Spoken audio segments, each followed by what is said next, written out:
Good morning. So now we have Psalm 21 for us. I don't know how the election has turned out, this being a pre-recorded message, but I think the psalm should be one of encouragement, one that would hopefully help us redirect our thoughts on what matters, and to help us to give thanks in God, regardless of the circumstance in which we find ourselves today. This is a psalm to the choir master. It's a psalm of David. And it starts out with David exalting in God. Verse 1, it says, "O Lord, in your strength the king rejoices, and in your salvation how greatly he exalts." And David's referring to himself there. And then verses 2 through 7, David speaks about how God has blessed him. He says, "You have given him his heart's desire, and not withhold the request of his lips. For you meet him with rich blessings. You set a crown of fine gold upon his head. He asked life of you. You gave it to him. Length of days forever and ever. His glory is great through your salvation. Splendor and majesty you bestow on him. For you make him most blessed forever. You make him glad with the joy of your presence. For the king trusts in the Lord. And through the steadfast love of the Most High, he shall not be moved." Essentially, it's like David's counting his blessings. And maybe that's what we need to do as well today, is count our blessings.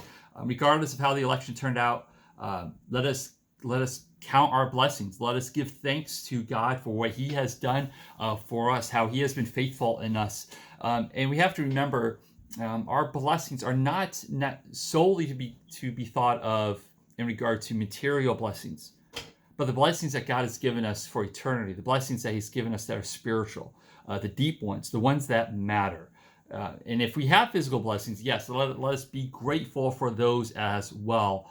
But let us not be ignorant or neglectful for the ones that will last even after this earth passes away and the new one comes. Let us be especially grateful for those and for the eternal reconciliation that we have experienced with God through his Son. So after David thanks God for how he has been blessed, David talks about how God will curse his enemy, how God will deal with the unrighteous, with the unholy.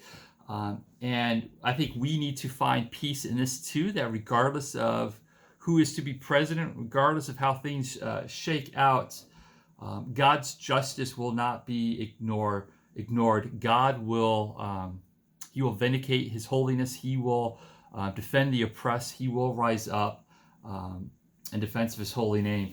Verses 8 through 12, David says, "Your hand will find out all your enemies. Your right hand will find out those who hate you.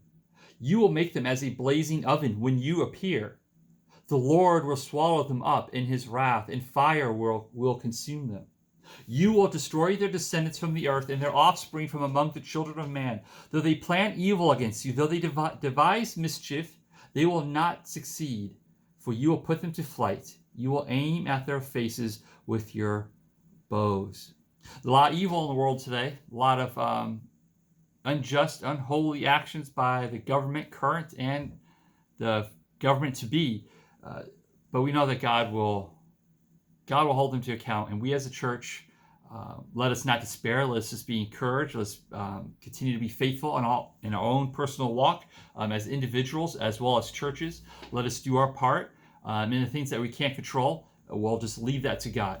He will do his thing and take care of that. And David, in the final verse of verse 13, wraps up this psalm by exalting God, by saying, "Be exalted, O Lord, in your strength.